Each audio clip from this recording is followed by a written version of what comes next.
Olá a todos! Então, na aula de hoje, nós vamos finalizar o assunto que nós começamos na aula 1. Então, nós estávamos falando sobre as células de defesa e hoje nós vamos finalizar, então, esse conteúdo. Então, aqui nós temos as células de defesa que nós estamos estudando. Temos, então, os neutrófilos, eosinófilos, basófilos, mastócitos, monócitos, macrófagos, células NK e células dendríticas. E do lado, eu coloquei aqui para vocês a função de cada um. Então, neutrófilos, a fagocitose, eosinófilos participam das reações alérgicas e também das verminoses, os basófilos e mastócitos também relacionados a reações alérgicas, os monócitos são os precursores de macrófagos, então eles que originam os macrófagos, e os macrófagos têm como função a fagocitose e a apresentação de antígenos. Células NK, células natural killer, defesa contra vírus e células tumorais. E células dendríticas, que participam ativamente na apresentação de antígenos. Agora nós veremos as funções dos linfócitos.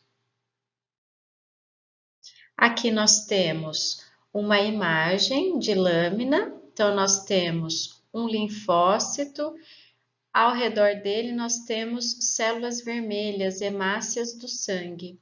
Então vejam que o linfócito, ele é uma célula arredondada e o núcleo dele, que é essa parte mais escura, preenche quase todo o interior dessa célula. Então, essa é a característica do linfócito. Então, nós temos dois tipos de linfócitos, linfócitos B e linfócitos T. Vamos começar estudando a função do linfócito B. Então, o linfócito B tem como função a secreção de anticorpos. Então, é a única célula do nosso organismo capaz de secretar anticorpos.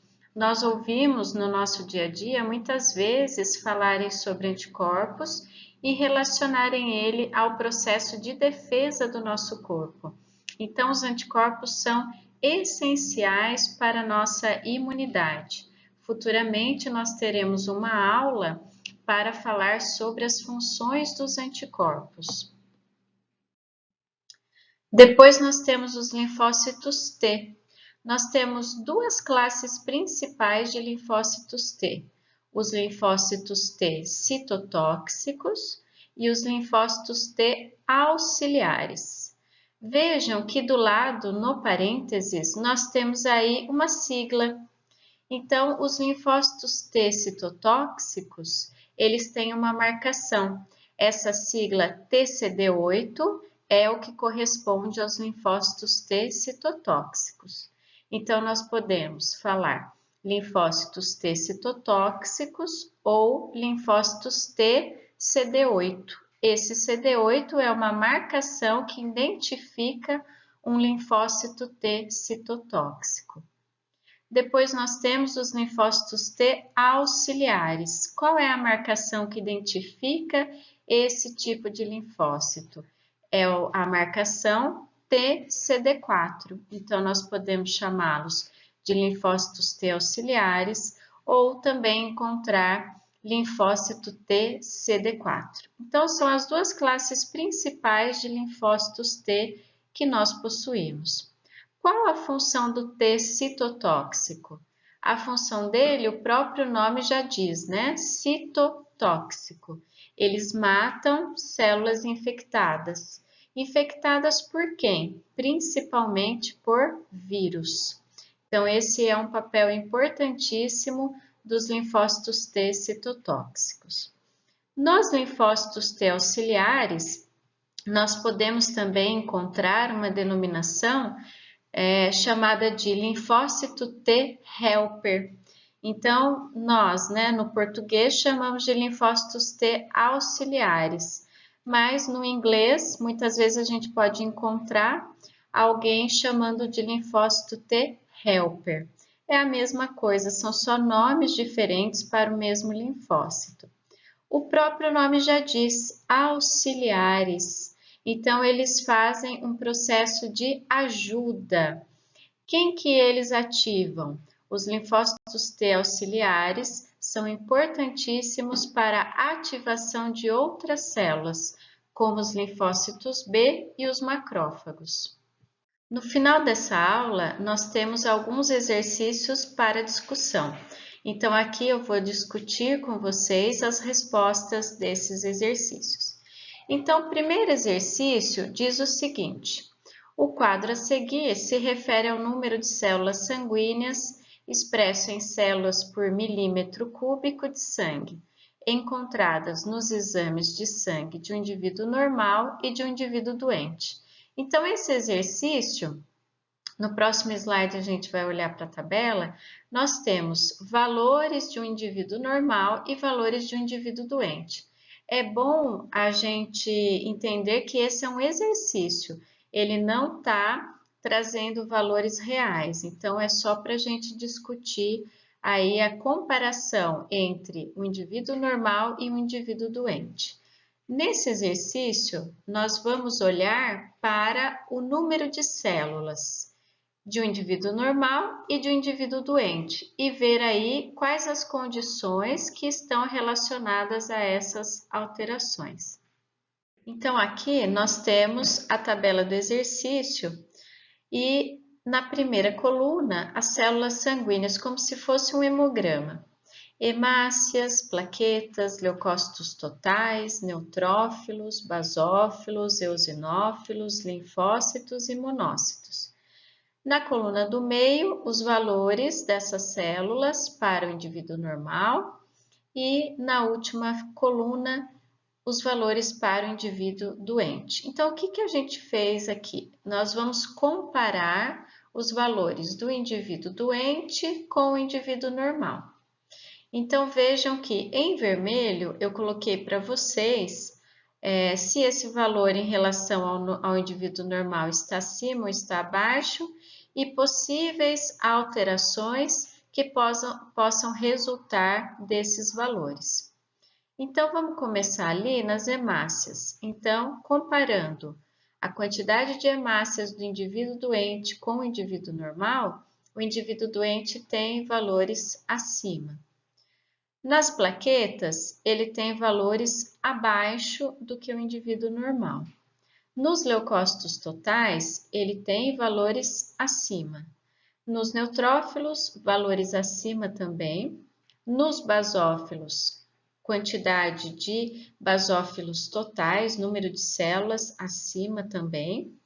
Eosinófilos acima, linfócitos abaixo e monócitos abaixo. Então, aqui, nesse exercício, a gente não tem uma faixa de normalidade, né, certinha, como é feito num hemograma para comparação.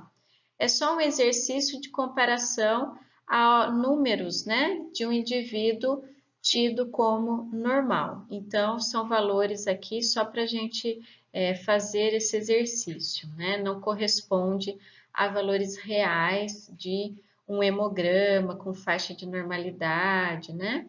Então, é só para a gente comparar o doente com o normal.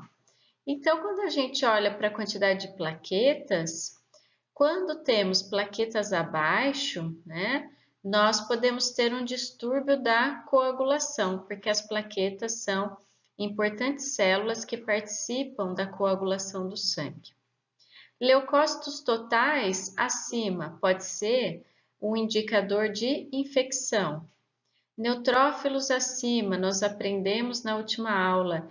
Quando os neutrófilos estão acima, nós chamamos de neutrofilia. Basófilos e eosinófilos acima podem estar relacionados à alergia. E no final, linfócitos e monócitos estão abaixo. Então, agora, tendo estudado essas alterações da tabela, nós vamos ver o que o exercício pergunta. Então, o exercício pergunta: entre as possíveis alterações apresentadas pelo indivíduo doente, não se inclui. A alergia, pode ser que ele tenha? Pode ser. A gente viu células ali, basófilos, eosinófilos, acima do normal. Infecção, pode ser que seja? Pode ser. Ele tem leucócitos totais acima do normal. Distúrbio da coagulação? Pode ser. Ele tem plaquetas abaixo do normal. E neutrofilia ele tem? Sim. Ele tem neutrófilos acima do normal. Então, a única dessas alternativas que ele não inclui, né, nas alterações que ele possui é a anemia. Nós vimos ali que a quantidade de hemácias dele está acima do que o indivíduo normal. Então, a anemia não cabe aí dentre as alterações que esse paciente fictício do exercício possui. No próximo exercício, nós temos: por que não consta no leucograma a contagem de macrófagos e mastócitos? Então, do lado do leucograma, eu coloquei ali um asterístico e escrevi para vocês o que é um leucograma. O leucograma é a parte do hemograma onde a gente tem os valores dos leucócitos, dos glóbulos brancos.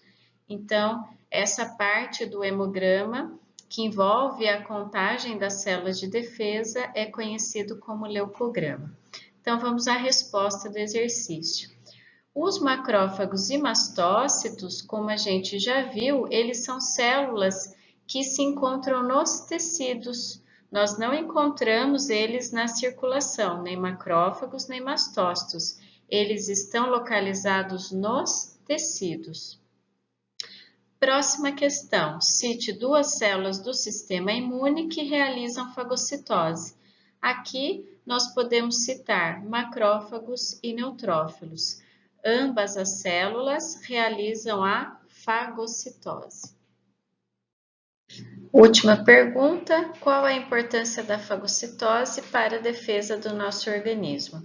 Então, a fagocitose é um mecanismo de defesa extremamente importante, porque através da fagocitose, essas células conseguem eliminar o patógeno, aquele agente que poderia estabelecer uma infecção no nosso organismo. Então, a fagocitose é um processo que elimina esses patógenos que poderiam aí estar estabelecendo uma infecção no nosso organismo.